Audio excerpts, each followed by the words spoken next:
Praise the lord. ఈరోజు వాగ్దానం Hebrew పత్రిక 13వ అధ్యాయం 5వ వచనం. నిన్ను ఏమాత్రమును విడువను, నిన్ను ఎన్నడును ఎడబాయను. మన దేవుడు మనల్ని విడిచిపెట్టేవాడు కాదు, ఎన్నడూ కూడా మనల్ని ఎడబాసేటువంటి దేవుడు కాదు.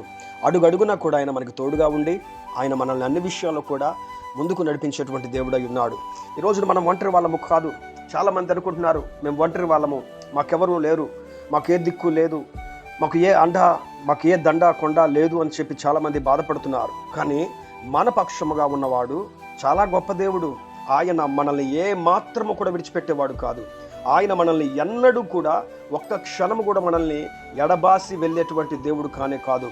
బైబిల్ గ్రంథంలో యెహోషువ గ్రంథం 1వ అధ్యాయంలో యెహోషువతో ఈ మాటలు దేవుడు చెప్తున్నాడు. యెహోషువ, నేను నిన్ను విడువను, నేను నిన్ను ఎడబాయను అని చెప్పని అంటున్నాడు.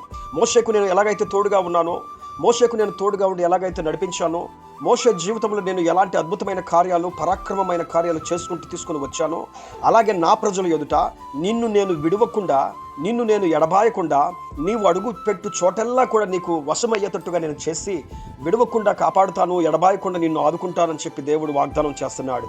ఈరోజున ఆయన మనల్ని ఎడబాసేటువంటి వాడు కాదు.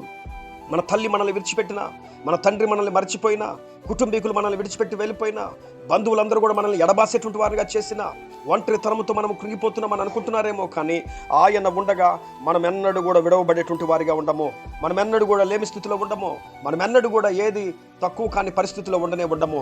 ఆయన మనల్ని అడుగడుగునా తోడుగా ఉండి నడిపించేటువంటి దేవుడు మీ జీవితంలో అద్భుతమైన కార్యాలు చేసి విడవకుండా, తన అద్భుతమైన కార్యాలు చేసి ఎడబాయకుండా మిమ్మల్ని నడిపించునుగాక. ప్రేమ కలిగిన తండ్రి, గొప్ప దేవుడా, ఈ వాగ్దానం ఎంతమంది అయితే చదివి విని ఉన్నారో వారి జీవితాల్లో నాయన మీ కార్యములు జరిగించి విడిచిపెట్టకుండా నా తండ్రి వారిని మీరు గట్టిగా పట్టుకొని ప్రతి సందర్భంలో కూడా మీరు తోడుగా ఉండి మీ వాగ్దానము చేత నడిపించమని యేసు నామంలో ప్రార్థించి వేడుకుంటున్నాం తండ్రి.